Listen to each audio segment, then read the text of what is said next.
Assalamualaikum semua. Selamat pagi. Okey, semua dah makan? Makan apa? Mi apa? Mi goreng. Wah, sedap tak?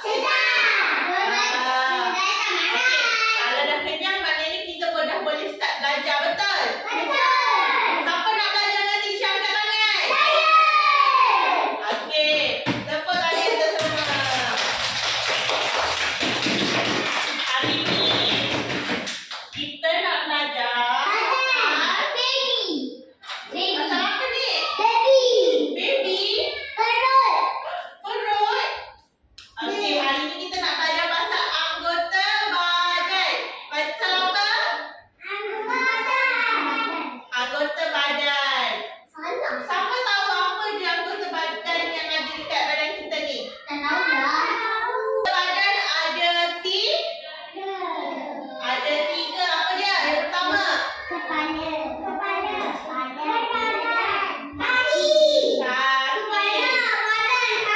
Okey, dekat kepala kita ada apa? Siapa boleh?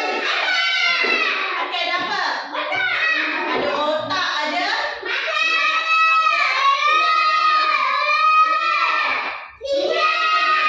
okey, kalau dekat badan kita ada apa? Kita ada dada. Ada. Okey, kalau dekat kaki kita ada apa?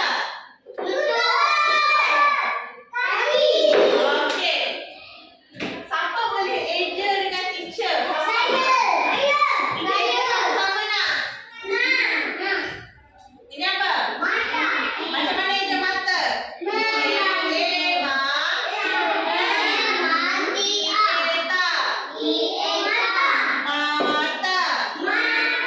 Yang kedua, bulat. Macam mana eja bulat? L-U-T, lut. Yang ketiga, H-I-D-D-U-N-G, dog. Hijau kat mana? Hijau kat teacher. Mana hijau bawah? Bukan ni. Ini apa? Ini? Ini bukan telinga ke? Telinga dekat mana? Pandai tepuk tangan. Okey. Tangan. Angkat tangan masing-masing. Goyangkan. Lambai dekat teacher. Okey, macam mana eja tangan? T-A-N-G-A-N, kan?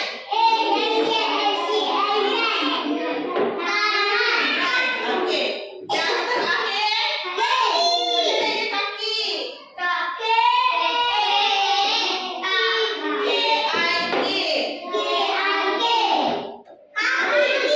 Kaki, cuba berdiri.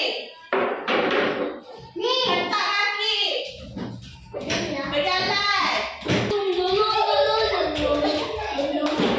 Okey, dah duduk tempat masing-masing. Okey, tadi kita belajar pasal apa? Ni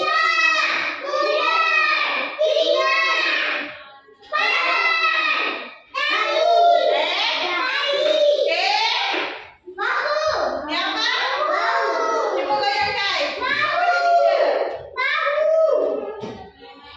Ini? Goyangkan. Yang terakhir, hentak kaki. Okey, kalau teacher panggil seorang demi seorang ke depan untuk eja, lepas tu bagi tahu dekat mana anggota badan kita, boleh? Teacher nak Ufa. Tepuk tangan dengan Ufa. Okey, Ufa. Dekat mana mata? Tunjukkan teacher. Okey, cuba eja mata. Ma.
kena Diam. tangan letak dekat mana? Penyanyi kita tunjuk pergerakan boleh? Okay, duduk. Hai semua. Kepala, bahu, lutut, kaki. Adik, kan? Kenapa tu?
Bye.